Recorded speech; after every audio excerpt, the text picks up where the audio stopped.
Et bonjour les amis, nous retrouvons notre exode. Cette fois-ci, nous sommes au chapitre 23, les versets 1 à 9. Vous allez voir, on va parler de l'amour de l'ennemi. Tu ne rapporteras pas de rumeurs sans fondement, ne prends pas le parti d'un coupable par un faux témoignage.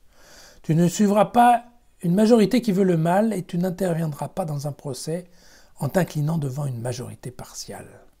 Tu ne favoriseras pas un faible dans son procès. Quand tu tomberas sur le bœuf de ton ennemi ou sur son âne égaré, tu les lui ramèneras. Et quand tu verras l'âne de celui-ci qui t'en veut gisant sous son fardeau, eh bien loin de l'abandonner, tu l'aideras à ordonner la charge. Tu ne fausseras pas le droit de ton pauvre dans son procès. Tu te tiendras éloigné d'une cause mensongère. Ne tue pas un innocent ni un juste, car je ne justifie pas un coupable. Tu n'accepteras pas de cadeau, car le cadeau aveugle les clairvoyants et compromet la cause des justes. Tu n'opprimeras pas l'émigré. Vous connaissez vous-même la vie de l'émigré, car vous avez tous été émigrés au pays d'Égypte. Alors c'est intéressant parce qu'on retrouve ici un véritable plaidoyer pour une véritable justice impartiale, sans faux témoignages, sans fausses rumeurs.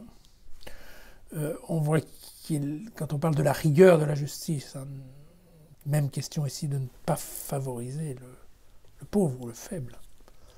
Pas les favoriser ni leur faire porter inutilement le fardeau de la loi. Donc c'est une véritable justice. Et puis, bien entendu, il y a le petit commentaire là sur les pots de vin. Bon, voilà. Et puis, il y a ces versets du milieu qui sont quand même intéressants sur le bœuf de ton ennemi, qui a quelque chose en fait à voir avec l'amour de l'ennemi. Alors, encore une fois, si on compare nos trois codes législatifs, on voit bien que, donc ici, on parle uniquement du bœuf et de l'âne de l'ennemi, d'accord ?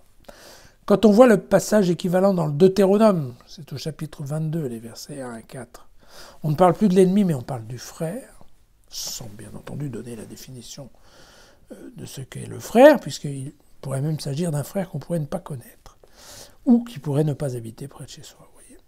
Et puis, dans le Lévitique enfin, et là on est dans Lévitique au chapitre 19, les versets 17 à 19, eh bien, on passe à un frère, au frère compatriote, au frère fils de ton peuple.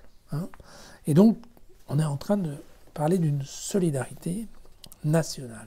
Vous voyez que, avec le même sujet, on a bien trois descriptions et trois analyses qui, en effet, sont assez différentes. Voilà.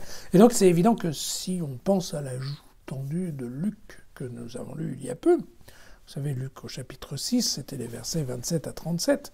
Bien entendu, la version de Luc est assez provocatrice. Mais il faut bien considérer que la réalité, c'est que le Pentateuque, lui aussi, a abordé le sujet de l'amour de l'ennemi. Alors, ok, d'accord, entre des actes de solidarité et d'entraide, et puis, d'un côté, et puis l'amour sentimental de l'autre, évidemment, ce sont deux choses différentes. Mais on est quand même un peu sur la même veine. Voilà. Luc n'aurait pas tout inventé. Voilà, à demain.